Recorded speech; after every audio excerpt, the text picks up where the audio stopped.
Welcome back, you hippies, to the We Are Change weekly show called What the Hell Really Happened This Week, where we go over all the most important stories that you should know about, of course, from my perspective. Now, I know I haven't done these in a while. I've been in Europe traveling, covering stories here, and since I've last posted a video, I was in Belfast, Northern Ireland to celebrate the 12th, where after releasing my video of the bonfire the previous day was an all-out celebration. A lot of people got drunk in Northern Ireland. What a surprise there.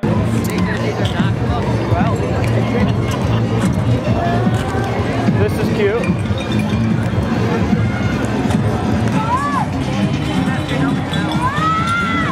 And luckily there was no major conflict between the Protestants and Catholics during the annual parade there. Luckily everything remained peacefully and there were no major clashes, and we left Northern Ireland with many people that we talked to on the ground there saying, please don't represent Northern Ireland from what you saw today. And I do believe there is some merit in that, especially since the Northern Irish people have been very nice, very hospitable, and overall just great, incredible people. I then went to Paris, France, where I did a live stream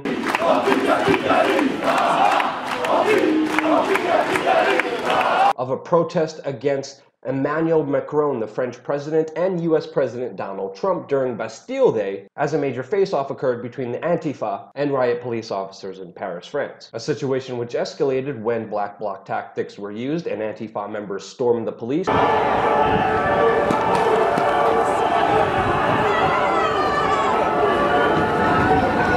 which then escaped and came back with reinforcements. Luckily, that situation was also de-escalated and there was no major incidences of violence. But it is very interesting to note that a lot of people here in Paris, France are very disenfranchised and pissed off with the president that they just elected, Macron, who not only is currently limiting and trying to take away labor protection laws, but also recently said that he wants to systematically deport illegal migrants from France while allowing real refugees, not economic migrants, a place to stay here in France. Now, Macron has actually flip-flopped a lot. If you guys are interested and want me to make a video just on Macron, let me know in the comment section below and I'll make sure to do that for you. But now, moving on with the biggest story that happened this week in the United States is the Donald Trump Jr. story, allegedly colluding with a Russian lawyer who allegedly promised damaging information on Hillary Clinton during the 2016 presidential election. Information from a, quote, Russian effort is supposedly to help aid him in Donald Trump's campaign. And this is all allegedly because of obtained emails from the New York Times. Now, the New York Times does not have the best record when it comes to reporting on Russia-Trump collusion, which makes already a lot of people dismiss this entire story because of the New York Times' track record. But I am seeing a lot of people take this story very seriously, especially people who are moderate, with some of the contributing factors around this case, including how, according to these New York Times emails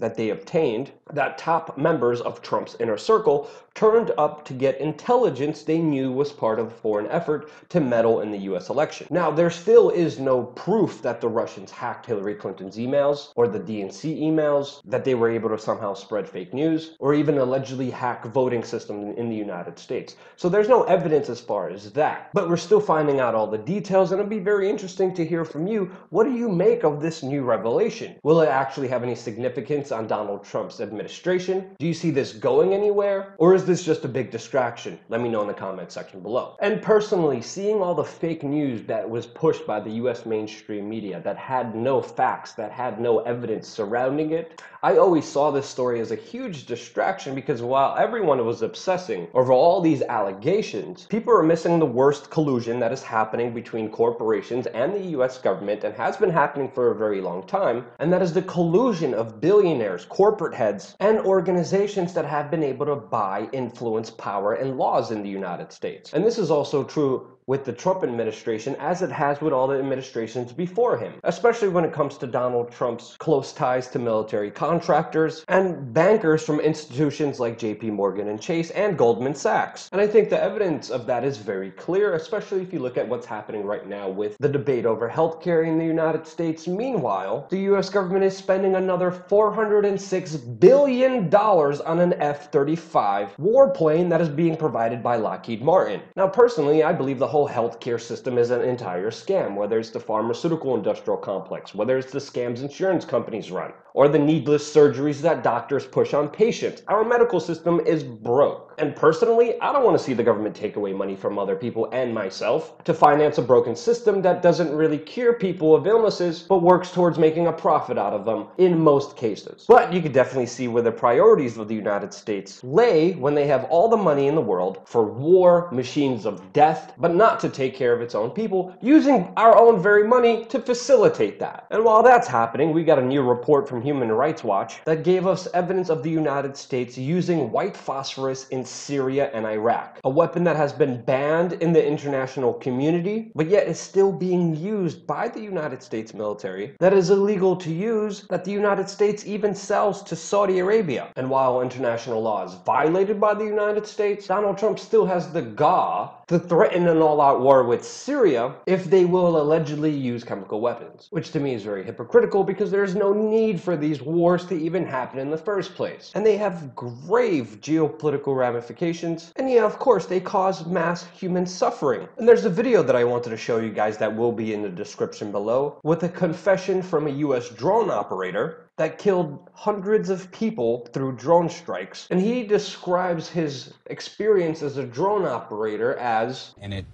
like, you felt like you were a hitman now.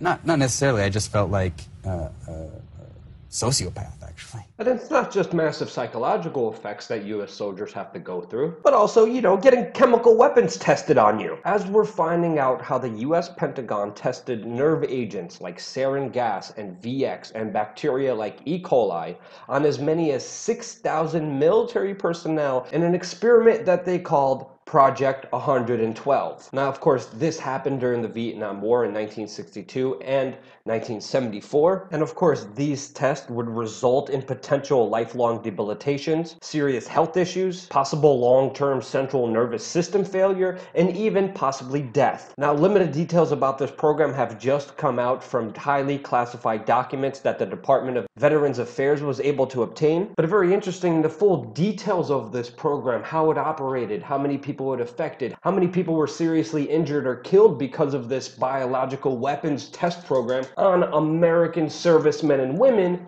is still being classified. And even though this almost happened 50 years ago, the Pentagon still wants to keep this information away from you, which probably shows you how serious of a program it was and the horrible repercussions because of it. Now, in other, oh crap, we're getting poisoned news, we have more information coming from the Fukushima disaster that happened in Japan, as the Japanese government is planning to dump more radioactive water from Fukushima, from those radioactive destroyed power plants, into the Pacific Ocean. Now, personally being inside of Fukushima, reporting on what was happening inside, and not only how incompetent, but how derelict and insane the Japanese government is, there's a lot to worry about here. Especially because the way the Japanese government acts is that they try to hide any misdoings, hide any dishonor, cover up the facts of how serious the situation is, and are ultimately, because of their dumbass ideology, putting everyone at risk. So I won't be eating sushi anytime soon. Now, across from Japan, we have China,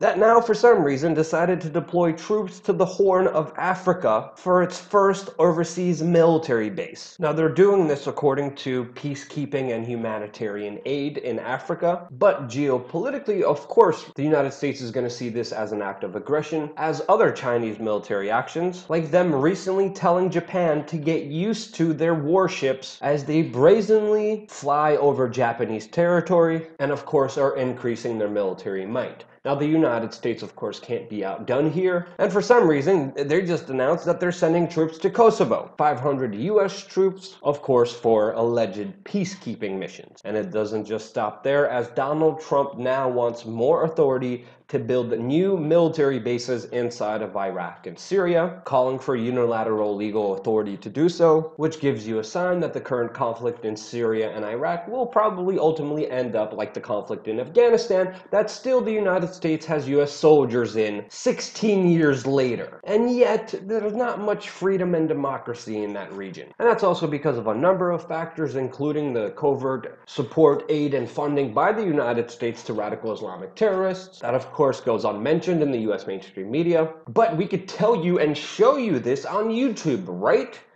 Well, no, we can't, as YouTube just censored a video showing US airdropping weapons into ISIS's positions, and removing this video by Partisan Girl after it was flagged and removed after review, not because of nudity, not because of crude language, but because it supposedly violated the platform's community guidelines. Now, we reported on this video months ago when this first initially happened, and it is a very important video to get an understanding of what's really happening inside of the Middle East. But yeah, YouTube doesn't want you to see it. And while YouTube takes down these very important videos, they still leave up disturbing videos that takes them days in order to parental lock, that are borderline pedophilic or extremely disturbing, like the recent videos that were up for days, unrestricted, that was explaining masturbation to children that looked no older than 8 years old with sex toys. Now, in other degenerate amateur posting video hosting sites, we have CNN that, according to many experts,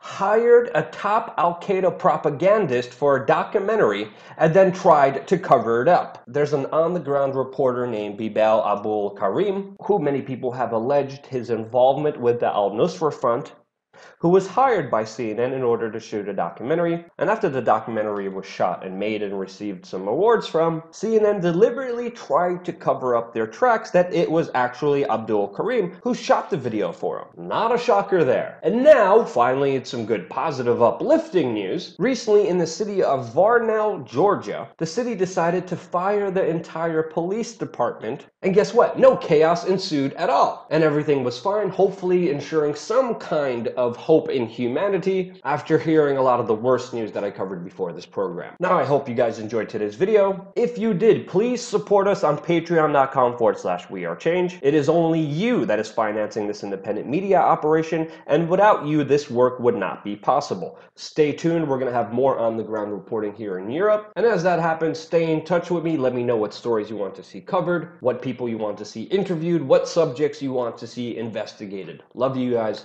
Thank you so much for watching.